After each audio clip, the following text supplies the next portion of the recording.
En fait, il n'est pas étonnant du tout qu'on ait donné l'oratoire aux protestants, puisque dans toutes les grandes villes de France, et même d'ailleurs dans de petites villes, il y avait toute une série de chapelles conventuelles, d'églises donc, des ordres religieux, masculins ou féminins, qui étaient en fait abandonnés.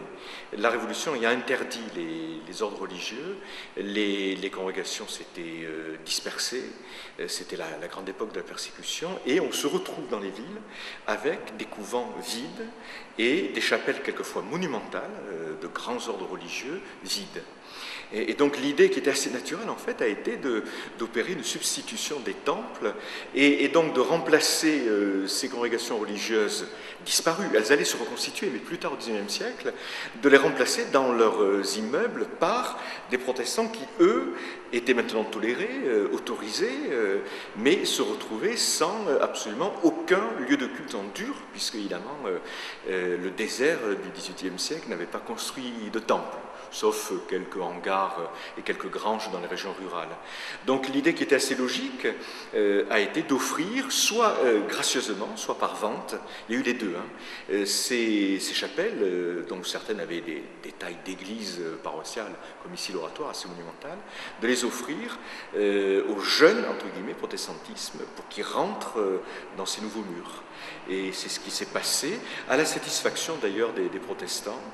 On peut dire qu'au-delà du côté pratique des choses, il y avait sans doute dans les élites révolutionnaires, parce que ça a commencé sous la Révolution, ça s'est poursuivi sous l'Empire, je pense qu'il y avait aussi sans doute une dimension de réparation de la nation, qui après avoir détruit jusqu'au dernier les temples à la fin du XVIIe siècle, à titre de réparation, en offrait un certain nombre aux protestants. Et c'est ainsi qu'aujourd'hui encore, dans les grandes villes, les grands temples classiques, je songe au grand temple de Nîmes, mais c'est vraiment Montpellier, à Uzès, partout, sont en vérité d'anciennes églises d'ordre religieux, souvent d'ailleurs liées à la contre-réforme. C'est-à-dire que les protestants prient Dieu depuis 2 siècles en France dans des temples qui ne ressemblent pas à des temples, puisqu'ils sont caractéristiques pour certains de l'architecture de contre-réforme.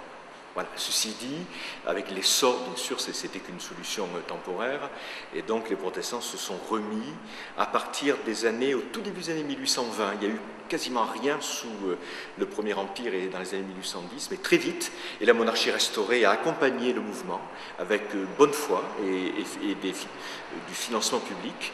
Les protestants se sont dotés d'un nouveau parc cultuel avec quelques centaines de temples, dont certains monumentaux. Là, en particulier, où il n'y avait pas d'église conventuelle à récupérer. C'est ainsi que tout le Piémont cévenol s'est doté de temples monumentaux dont il reste très fier.